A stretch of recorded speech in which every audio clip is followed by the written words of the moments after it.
সারাদিনে এত ইস্যু হয় যে সবকিছু নিয়ে কথা কওয়া সম্ভব হয় না, কিন্তু এটা নিয়ে কথা কইতেই হবে। আজকের যে বিষয়টা আর কি, সেটা হইতেছে জুলাই যোদ্ধাদের আইনি সুরক্ষা দিতে অধ্যাদেশ হইতেছে। একদিন পরে ঘুম ভাঙিছে সবার। আসিফ নজরুল একদিন পরে অধ্যাদেশ বানাইতেছে। কামটা তো খুব ভালো হচ্ছে তাই না, ভালো করিচ্ছে তাই না, খুবই ভালো কাজ করছে। আসিফ নজরুল তো ভালো ছেলে, সন্ধ্যাবেলা হাত মুখ দিয়ে পড়তে বসে। হ্যাঁ, আসিফ নজরুল বাংলাদেশের মানুষদের দূর পাইছে, দূর পটাইতেছে, তাই আঙ্কারে হাতে লেমন চুস ধরাই দিচ্ছে। আসিফ নজরুল আর প্রফেসর ইউনূসের সরকার আঙ্কারে কিভাবে ধাপ্পা দিচ্ছে সেটা না বুঝে দেখি। আসেন আগে আসলে বুঝে দেখি অধ্যাদেশ আসলে কি। অধ্যাদেশ হইল সংসদ ছাড়া, জানে যখন সংসদ নাই তখন সরকার আর রাষ্ট্রপতির মাধ্যমে জারি করা একটা অস্থায়ী আইন। তার মানে এটা আইন কিন্তু সংসদে পাস হয়নি, এবং এইটা এখন জারি করা হইতেছে জরুরি পরিস্থিতির জন্য, যেহেতু সংসদ নাই। আর একটু ভেঙে বলি, ধরেন সাধারণ আইন কিভাবে হয়। স্বাভাবিক নিয়মে একটা প্রস্তাব আসে, সংসদে আলোচনা হয়, ভোট হয়, পাস হয়, রাষ্ট্রপতি সাইন করে সম্মতি দেয়, আইন হয়ে গেল। এইটারে বলা হয় সংসদীয় আইন। কিন্তু তাইলে অধ্যাদেশ আসে কখন? যখন সংসদ বসেনি বা সংসদ ভেঙে গেছে, এখন অধিবেশন চলতেছে না, কিন্তু সরকারের দরকার আছে, এখনই আইন দরকার আছে, অপেক্ষা করা যাবে না। তখন মন্ত্রিসভার পরামর্শে রাষ্ট্রপতি অধ্যাদেশ জারি করে থাকে। তো অধ্যাদেশের আসলে বৈশিষ্ট্যগুলো কি? এক নম্বর হইতেছে এটা আইনের মতো কার্যকর কিন্তু স্থায়ী না। সংসদ বসলে সংসদে অধ্যাদেশকে আনতে হয়, তারপরে অনুমোদন নিতে হয়। অনুমোদন না পেলে অধ্যাদেশ বাতিল। মানে সংসদ কার্যকর না থাকলে, সংসদ না থাকলে রাষ্ট্র যেন অচল না হয়, সেজন্য অধ্যাদেশ, এই বিষয়টা জারি আছে। এখন ধরেন পরের সংসদ এটা পাশ করলো না অধ্যাদেশ আসিফ নজরুলের, তাহলে কি হবে? আসিফ নজরুলের কাছে উত্তর আছে? নাই। অধ্যাদেশ সংসদে পাশ হয়ে আইন হইলেও সংসদ চাইলে তো পরের দিনই নতুন আইন করে সেটা বাতিল করে দিতে পারে। এমনকি এই অধ্যাদেশ যেটা আসিফ নজরুল করতে যাচ্ছে সেটা আদালত এখনই বাতিল করে দিতে পারে। তার মানে এটার মূল্য শূন্য, জিরো। তাইলে আসিফ নজরুল কেন এ সাল করতেছে সেটার উত্তর আমরা পরে পাবো। আসেন আগে বুঝে নেই যে আদৌ জুলাইয়ের জন্য দায় মুক্তি দেওয়া সম্ভব কিনা। এক কথায় দেওয়া সম্ভব না, এবং দেয়া যে সম্ভব না এটার কারণ আসিফ নজরুল, তার সাথে আছে ওয়াকার, তার সাথে আছে প্রফেসর ইউনূস নিজে, তার সাথে আছে ডাক্তার জাহেদ, তার সাথে আছে বিএনপি, তার সাথে আছে তারেক রহমান। এরা সবাই এই পরিস্থিতি ইচ্ছা করে তৈরি করছে। কেন?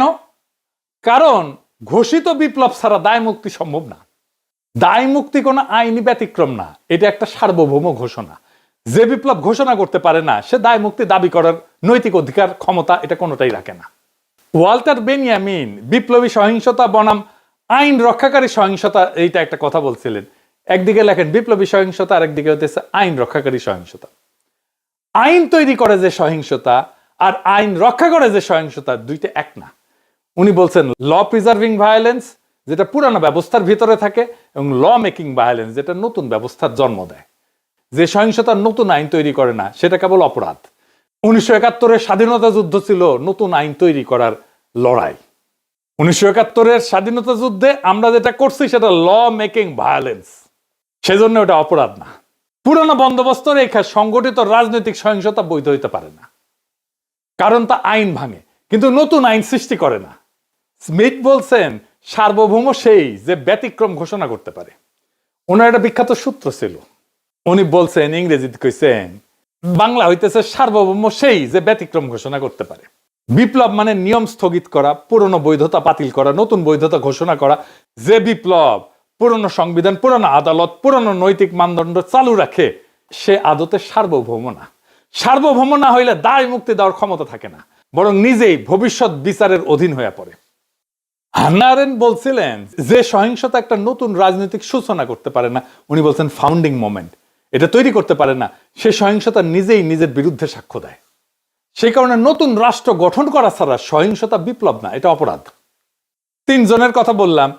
বেনিয়ামিন বলছেন নতুন আইন না বানাইলে সহিংসতা অপরাধ। স্মিথ বলছে ব্যতিক্রম ঘোষণা না করলে সার্বভৌম নাশে। আর হান্না আরেন্ট বলছেন নতুন শুরু ছাড়া সহিংসতা ক্ষমতা না।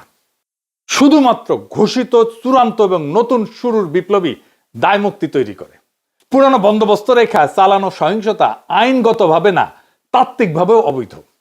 আমরা জুলাই বিপ্লবের পরে নতুন আইন বানাইছি, নতুন সংবিধান বানাইছি, বানাই নাই। ডাক্তার জাহেদ তো জান লড়াই দিল জুলাইকে অভ্যুত্থান বলে প্রতিষ্ঠা করার জন্য। বিপ্লব না, ছোটখাটো মানুষ পুতু পুতু করে কথা কয়, আর আমরা হইতেছি উগ্র। কিন্তু এদের ডাক্তার জাহেদের হইতেছে চিকনা বুদ্ধি, সামে এমন মাইর দেবে টেরি পাইবেন না, একদম খাইয়া ফেলবে আর কি। জাহেদ খান জুলাইকে অভ্যুত্থান বলে প্রতিষ্ঠা করার জন্য দেওয়ানা ছিল। অভ্যুত্থান যেটা, সেটা ক্ষমতা দখল করে, কিন্তু নতুন আইন, নতুন বৈধতা, নতুন সার্বভৌমত্ব তৈরি করে না। পুরনো সংবিধান, পুরনো আদালত, পুরনো রাষ্ট্রীয় কাঠামো চালু রাখে। তাই সহিংসতা যেটা, সেটা আইন ভাঙা হয়, আইনের নির্মাতা না। আমরা যেটা জুলাই করছি সেটা আমরা আইন ভাঙছি আইন নির্মাণ করার জন্য। কিন্তু আমাদের নতুন আইন নির্মাণ করতে দেয়নি এই জাহেদারা, এই আসিফ নজরুলেরা, এই প্রফেসর ইউনূসেরা। সেই কারণে এইটা ল ব্রেকিং ভায়োলেন্স হয়ে গেছে, ল মেকিং ভায়োলেন্স হয়নি। অভ্যুত্থানের সময় যে সহিংসতা হয় সেটা পরে অপরাধ হিসাবে বিচারযোগ্য থাকে। সেই কারণে ডাক্তার জাহেদরা 24-এর বর্ষা বিপ্লবকে বিপ্লব না বলে অভ্যুত্থান বলে প্রতিষ্ঠা করার জন্য দেওয়ানা হয়েছিল, যেন জুলাই বিপ্লবীদের পরে জবাই করা যায়। তার মানে এই জাহিদারা তাই চাইছে যা আওয়ামী লীগ চাইছে। আওয়ামী লীগ আর হাসিনা যে পুলিশ হত্যা আর সহিংসতার কথা বলে, জুলাই যোদ্ধাদের ফাঁসি দিতে চায়, তার তাত্ত্বিক ভিত্তি তৈরি করে দিচ্ছে এই জাহেদ, এই সামে সিকনে, এই সিকনা বুদ্ধির লোকটা। আপনাদের জিজ্ঞেস করা উচিত, তাকে ধরা উচিত। এই কাম কেন করছিলেন? মাদিরে যে পুলিশ ধরে, সে বৈধতা দিচ্ছে জাহেদ। দায় মুক্তি বাংলাদেশের ইতিহাসে একবারই হয়েছে, সেটা 1971-এর পরে। কারণ ওইখানে আমরা নতুন শুরু করতে পারছিলাম, ওইখানে লড়াইয়ের বিজয়ী ছিল আমাদের বৈধতা। এইখানে আমরা বিজয়ী হয়েছি, কিন্তু আমরা আমাদের বৈধতা তৈরি করতে পারিনি, নতুন শুরু করতে পারি নাই। সেই কারণে দায় মুক্তি দেওয়া সম্ভব হবে না, যতই বলুক আসিফ নজরুল। তাইলে আসেন, আসিফ নজরুল কেন এই অধ্যাদেশ করতে এত ব্যস্ত? কারণ হইতেছে আসিফ নজরুল নিজে দায় মুক্তি চাইতেছে। সে জানে সে কি আকাম করিছে। কি আকাম করছে জানেন? দেশ যখন একটা বিপ্লবী সন্ধিক্ষণে, যখন আমরা নতুন রাষ্ট্র তৈরি করব, হাসিনা পলাইছে, সেই সময় সে ওয়াকার আর বিএনপির সাথে মিলে পুরো বিপ্লবটাকে লাইনচ্যুত করছে। বিপ্লব ওই রাতেই শেষ। তারপরে ধৈরা ধৈরা বিপ্লবের সাথে সম্পর্কহীন বুড়াগুলাকে উপদেষ্টা বানাইছে, সংবিধান সমুন্নত রাখছে, ওয়াকারকে রাখছে, চুপ্পু করে রাখছে। আমরা সেকেন্ড রিপাবলিক করব বলছিলাম, নতুন রাষ্ট্র করব না, উই বেশি বোঝে, উই একাই বিপ্লবের স্টেক হোল্ডার। আমি ওরা জিজ্ঞাসিলাম যে আপনার যে নাচতে নাচতে ওয়াকারের গাড়ি চড়ে ক্যান্টনমেন্টে গেলেন, কোন ক্যাপাসিটিতে গেছিলেন? কয় পলিটিক্যাল পার্টির বাইরে যে সিভিল সোসাইটির অংশ আছে সেই হিসেবে গেছি। আমি কইলাম ভেরি গুড। তাইলে এখন বলেন, ওই যে কয়েকদিন ঘুটু করলেন, সিভিল সোসাইটির কার সাথে কথা বলে ঘুট্টুটা করেছেন? কার সাথে পরামর্শ করছেন? আপনি একা হারকিউলিস হয়ে গেছেন কেন? আপনি কারোর সাথে কথা বলেন না কেন? কার সাথে আলাপ করছেন? কারোর সাথে আলাপ করে নাই। আপনার হাত জগন্নাথ, নিজে যা ভালো বুঝিছে তাই করিছে। একটা সাক্ষাৎকারে দেখলাম আজিম নজরুল কইতেছে তার বাসায় বসে ছাত্ররা উপদেষ্টা বানাইতেছে, সে মাঝে মাঝে পরামর্শ দিতেছে, কইতেছে এখন কেমন লাগে? সচিবেরা কথা শোনে না, পুলিশেরা কথা শোনে না, পাবলিক শোনে না কথা, কোথাও গেলে পাবলিক আটকায় ফেলে, ভুয়া ভুয়া স্লোগান দেয়।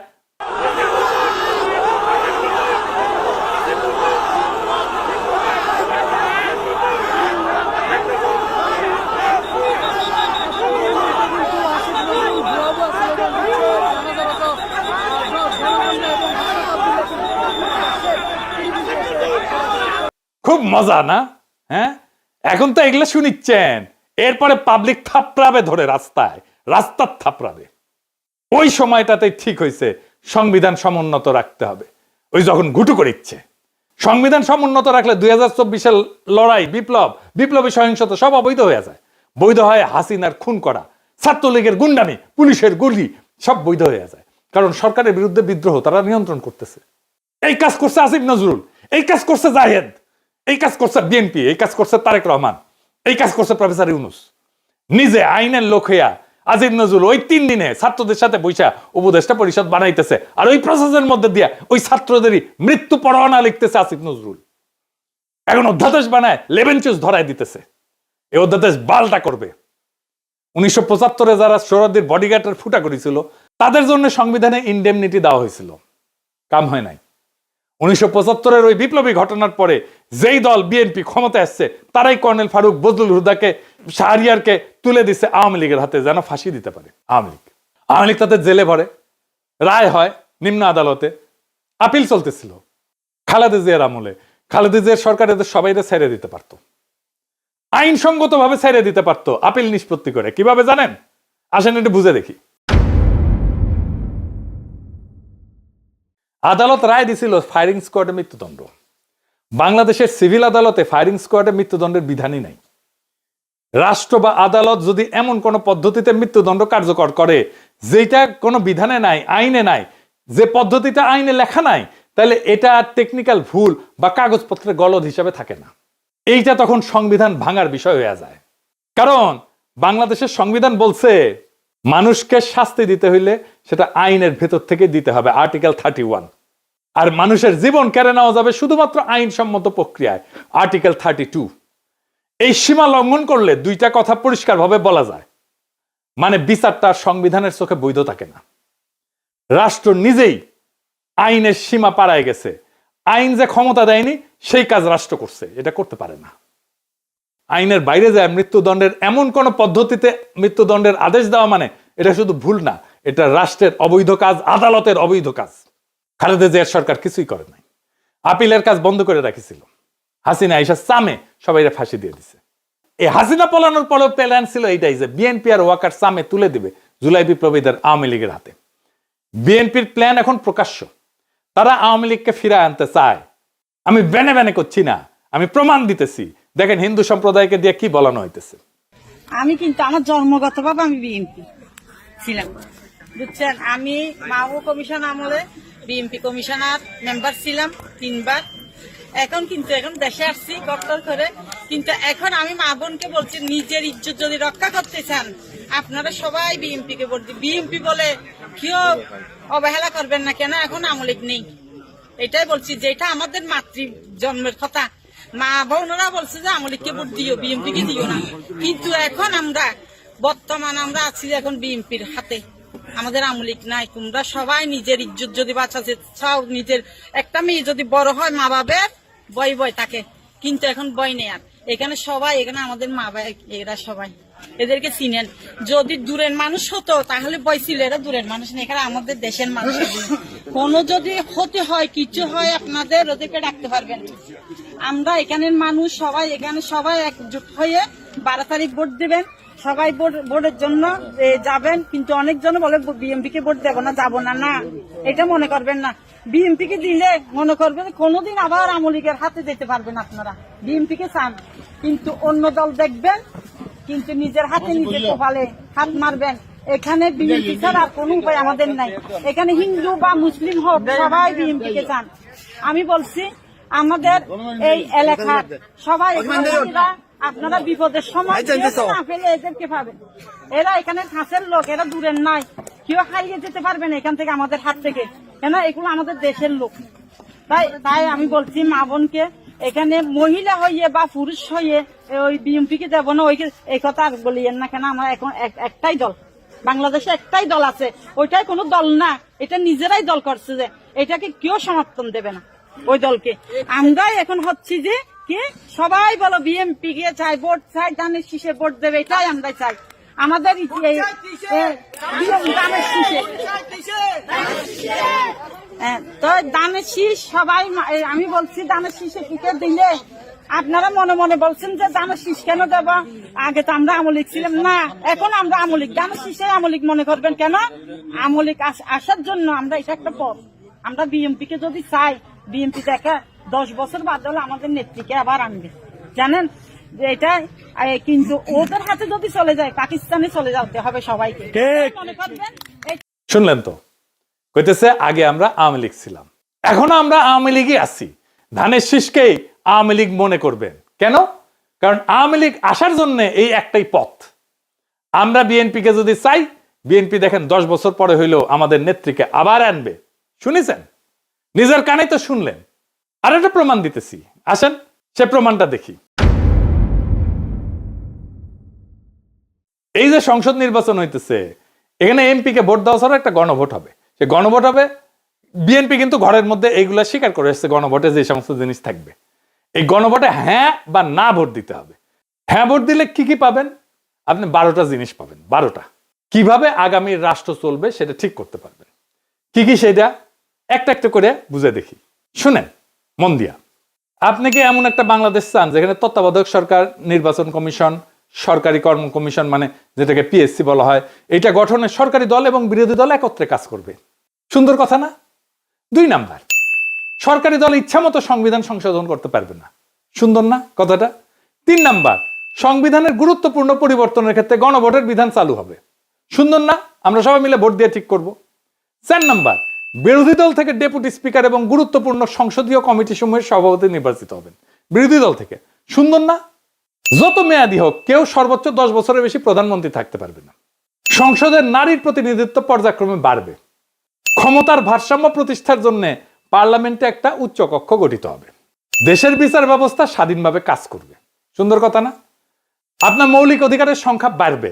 কি রকম একটা মৌলিক অধিকার হইতেছে ইন্টারনেট সেবা কখনো বন্ধ করা যাবে না, এটাকে মৌলিক অধিকার হিসেবে ঘোষণা দিবে। তার হাসিনা এটা বন্ধ করে দিছিল। দণ্ডপ্রাপ্ত অপরাধীকে রাষ্ট্রপতি ইচ্ছা মতো ক্ষমা করতে পারবে না। ফাঁসি দিলেও তো ক্ষমা করে দেয়, জেল দিলেও ক্ষমা করে দেয়। রাষ্ট্রপতি এবং প্রধানমন্ত্রী ক্ষমতার মধ্যে ভারসাম্য থাকবে। রাষ্ট্রভাষা বাংলার মর্যাদার পাশাপাশি অন্যান্য জাতিগোষ্ঠীর ভাষাও সাংবিধানিকভাবে স্বীকৃত হবে। সব সুন্দর কথা না? 12টা কথা। হ্যাঁ ভোট দিলে সবগুলো পাবেন, এই যতগুলো আছে সবগুলো। না ভোট দিলে কিছুই পাবেন। কিন্তু বিএনপি কি বলতেছে দেখেন, বিএনপি কি বলতেছে, জনগণকে কি বলতেছে শোনেন, নিজের কানে শোনেন। এখানে আরেকটা ব্যালট হবে হা এবং না। আপনারা একটু গণভোট হয়েছেন না? এটা গণভোট। গণভোট হবে হা এবং না। যদি আপনারা যারা আওয়ামী লীগ করেন, যারা অন্যান্য দল করেন, তাদের তাদের জ্ঞাতার্থে সুবিধার্থে আমি জানাচ্ছি, যদি হা জয়যুক্ত হয় কোনো ক্রমে, সারা দেশে যদি হা জয়যুক্ত করা মানে ভোটে জয়যুক্ত হয়, তাহলে এদেশের স্বাধীনতার পরে 72-এ যে একটা সংবিধান ছিল, শেখ মুজিবুর সাহেব করেছিল, ডক্টর কামালের হাতে লেখা, এই সংবিধান টোটাল ডাউমিট করে দেবো, মানে মুছে ফেলবো। স্বাধীনতার যে আছে 71 সালে যে যুদ্ধটা হয়েছিল, এই যুদ্ধটা 71 সালের কোন ঘটনায় বাংলাদেশে আর থাকবে না। আপনার ইয়ের মধ্যে যে সংস্কার করতে চাইতেছে, যে সংস্কারের জন্য হানা বুট হইতেছে, এদের মধ্যে লেখা আছে 71 সালকে বাদ দিয়ে 24-এ যে ইটা হয়েছে, গণঅভ্যুত্থানটা হয়েছে, 71 জায়গাটা নিবে 24 সাল। কেন নিবে? এটা একটা কারণ আছে, জামাত ইসলামের একটা কারণ আছে। জামাত ইসলাম 71 সালে দেশের স্বাধীনতা চায় না, এদেশে বাংলাদেশের স্বাধীন হোক, বাংলাদেশ স্বাধীন হোক, জামাত ইসলাম কিন্তু এটা চাই নাই। যারা আওয়ামী লীগ করেন তারা একটু খেয়াল করে শোনেন। যদি হা জয়যুক্ত হয় তাহলে আওয়ামী লীগ কিন্তু এখন মানে কি জানি প্রজ্ঞাপনের মাধ্যমে আপনার স্থগিত হয়েছে, আওয়ামী লীগ নির্বাচনে অংশগ্রহণ করতে পারবে না। যদি হা জয়যুক্ত হয় তাহলে আওয়ামী লীগ একবারে আর কোনো মিটিং টিটিং হবে না, মিটিং টিটিং সংসদে কোথাও উঠবে না। ওই হার মধ্যে এই লেখা আছে আওয়ামী লীগ নিষিদ্ধ। এই যে 24 সালে গণহত্যার জন্য আওয়ামী লীগ কিন্তু নিষিদ্ধ হয়ে যাবে আপনাদের ভোটেই। যদি হাতে ভোট দেন, হাতে ভোট দিলে আপনার 16 ডিসেম্বর থাকবে না, 26শে মার্চ থাকবে না, আপনার 71 সালের যে যুদ্ধ করতে মা বোনেরা ইজ্জত দিচ্ছে, 30 লক্ষ মা বোনের ইজ্জত দিচ্ছে, এটা থাকবে না। অর্থাৎ আপনারা যারা আওয়ামী লীগ করেন দয়া করে আপনারা না ভোটের জন্য হলো, আওয়ামী লীগের তো আমরা আসলে বিএনপি হইতেছে উদারপন্থী রাজনৈতিক দল। আমরা বিএনপি চাচ্ছি সকল দল মিলে একটা দেশে নির্বাচন হোক, সকল এবার না হোক, সামনে যেন সকল দল একটা নির্বাচন অংশগ্রহণ, 5 বছর পরে যে সকল দল নির্বাচন অংশগ্রহণ করতে পারে। আপনারা আপনাদের যারা আওয়ামী লীগ করেন আপনাদের দল রক্ষা করার জন্য আপনাদের কেন্দ্রে যাইতে হবে, ঠিক আছে? আপনাদের কেন্দ্রে যাইতে হবে, আপনাদের দল রক্ষা করার জন্য, না ভোট দেওয়ার জন্য, হইলে সার্বভৌমত্ব দেশ রক্ষা করার জন্য 71কে ফিরিয়ে, মানে 71 যেভাবে আছে স্বাধীনতা যুদ্ধটার ইতিহাস আছে, এই ইতিহাসটা রক্ষার জন্য হইলেও যারা না ভোট দিবেন, যারা আওয়ামী লীগ করেন, আপনাদের কেন্দ্রে অবশ্যই যেতে হবে। কেন্দ্রে যদি আপনারা আপনাদের দলকে রক্ষা করতে যান, যেহেতু এবার আপনাদের নাই কোন নমিনেশনের, আওয়ামী লীগের কোন প্রার্থী নাই, দয়া করে সেক্ষেত্রে আপনাদের কাছে আমাদের অনুরোধ, যারা আওয়ামী লীগ করেন, বিএনপির তো আপনারা ভোট আমাদের দিবেনই, ঠিক আছে, যারা বিএনপি করেন ওরা তো আমাদের ভোট দিবেন। না ভোট দেওয়ার জন্য যারা কেন্দ্রে যাবেন, আপনাদেরকে যেতেই হবে, আপনাদের অস্তিত্ব রক্ষার জন্য, আওয়ামী লীগ রক্ষার জন্য হলেও আপনাদের কেন্দ্রে যেতে হবে। শুনেছেন? তার মানে বিএনপির ঘুরে ফিরে আওয়ামী লীগকে ফিরে আনতেই চায়। তারা অনেক আগে থেকে বলতেছে কিন্তু আওয়ামী লীগ নির্বাচনে আসুক। শুনেন। তবে আওয়ামী লীগের প্রধান প্রতিদ্বন্দ্বী বিএনপি চায় দলটি নির্বাচনে আসুক, নির্বাচনটি হোক অংশগ্রহণমূলক। আমরা আশা করব যে এই নির্বাচনটি পার্টিসিপেটরি হবে, সকলের জন্যই দ্বার উন্মুক্ত, জনগণ যাদেরকে সুযোগ দেবে তারাই দায়িত্ব পাবে। আমরা কামনা করি প্রত্যেক রাজনৈতিক দল এই নির্বাচনে অংশগ্রহণ করুক, কাউকে বাদ দেওয়ার হলে জনগণই বাদ দিয়ে দেবে। যখন জনগণের বিরূপ প্রতিক্রিয়া হয়েছে তখন বলে এইবার না আসুক, বিএনপি ক্ষমতা আসলে আওয়ামী লীগ ফিরবে, পরের বার ফিরবে। বুঝিসাও? ঐক্যমত কমিশনে আইসা বলে আমরা সংস্কার চাই, আর কর্মীদের বলে না ভোটের ক্যাম্পেইন করতে। কি রকম জাউরার জাউরা, কি রকম খাইস্টার খাইস্টা, কি রকম ভন্ডের ভন্ড। এটাই আসল প্ল্যান। এই প্ল্যান হইতেছে গ্র্যান্ড প্ল্যান, আওয়ামী লীগকে ফেরানোর প্ল্যান। এইবার ভোটে যদি বিএনপি জিতে তাহলে আওয়ামী লীগ ফিরবে, লিগে রাখতে পারেন। এটা তো আমার কথা না, আপনারা তো বিএনপির লোকদের মুখেই শুনলেন, তাই না? আপনি আসলে ধানের শীষে ভোট দিতেছেন না, আপনি ভোট দিতেছেন নৌকায়, আপনি ভোট দিতেছেন হাসিনা রে, আপনি ভোট দিতেছেন ফ্যাসিস্ট রে, আপনি ভোট দিতেছেন ভারপ্রাপ্ত আওয়ামী লীগ রে, বিএনপি রে না। যারা আওয়ামী লীগ রে ফিরে আনতে চান তারা ধানের শীষে ভোট দিতে পারেন। আমরা বলবো নৌকার ধানের শীষ দুই সাপেরই একই বিষ। এই দুইটারেই বাংলাদেশ থেকে হটাইতে হবে, এই দুইটারে ক্ষমতার আশেপাশে আসতে দেওয়া যাবে না। এটাই আমাদের আগামীর বাংলাদেশ গড়ার শপথ হোক। ইনকিলাব জিন্দাবাদ।